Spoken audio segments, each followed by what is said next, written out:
Hello everyone, I'm Santiago and today I'm gonna be testing Far Cry Primal on the AMD Radeon RX 460 4GB for FPS monitoring. I'll be using CAM. If you want to learn how to use it, click on the top right corner of the video where the CAM logo is, or check the description below if you want to learn more. So Far Cry Primal, I'll do 1080p, 900p and 720p. To skip to any of those resolutions and tweaks, check the description below. So if you have the 2GB version of the RX 460, just disable high quality textures and keep textures on high and you'll be fine, you won't run out of VRAM. So yeah, I'll do first on 1080p, I'm going to try the highest possible quality to get 30 FPS as my target. Then I'll try to get 60s on all resolutions. So yeah, let's start with 1080p. So on 1080p for 30 FPS, mostly stable 30 FPS, you might try very high settings for the most part, very close to ultra but not quite, since shadows on ultra are very demanding and on very high too. So I suggest keeping shadows on high at least and you'll get a great boost. Well, then the geometry, terrain, all that kind of stuff, keeping it on very high doesn't affect that much, but if you want to get a good boost, just lower a combination of those settings on geometry, terrain and environment. That helps. Those settings by itself, if you only lower, I don't know, only geometry, you won't get that much of a boost, but if you lower geometry, terrain and environment together, you get a good boost. So on 1080p, 30 FPS as I said, mostly very high settings, but if you want a more stable frame rate, around 40-ish FPS more constantly, you might want to use high settings and you'll be fine. With high settings, in my opinion, are the best settings for 1080p. And if you want 60 FPS, you might want to try low settings, a mix between medium and low. Medium settings didn't hit 60 FPS quite consistently. I got around 50. So in my opinion, to get the best visual fidelity with the performance, a good balance there is high settings on 1080p. Then on 900p, I tried at the beginning ultra just to show you the performance. We're not hitting 30 FPS on ultra 900p. So I lowered a couple settings here and there in order to get to pretty much 60s, which was pretty much normal settings for the most part. But again, I suggest just using high settings and you'll be fine. A mix between very high and ultra, you can get pretty much 30s, and on high, you can get 40 to 50 FPS, but you're not hitting 60s. So if you want 60 FPS, you have to play at 720p. So on 720p on ultra settings, you get pretty much 40 FPS. But if you lower the shadows from ultra to high, you get pretty much 60, with some drops to 55. And if you want to boost there, just lower some of the environment quality and play on high settings and you'll be fine. You'll get 60 FPS no matter what. But yeah guys, that's pretty much it. I hope you keep enjoying the video. Thanks for watching and see you next time.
awesome.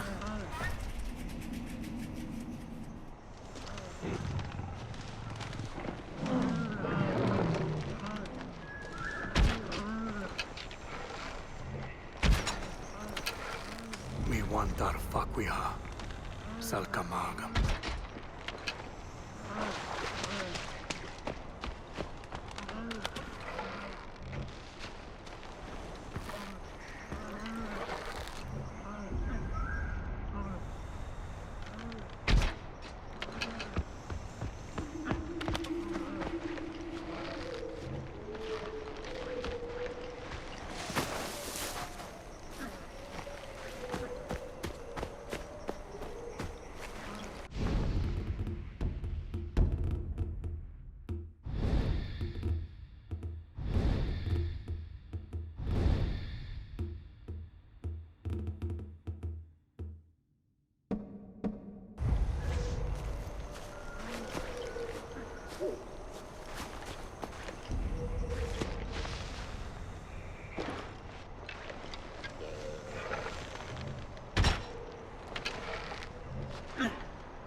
Sailor.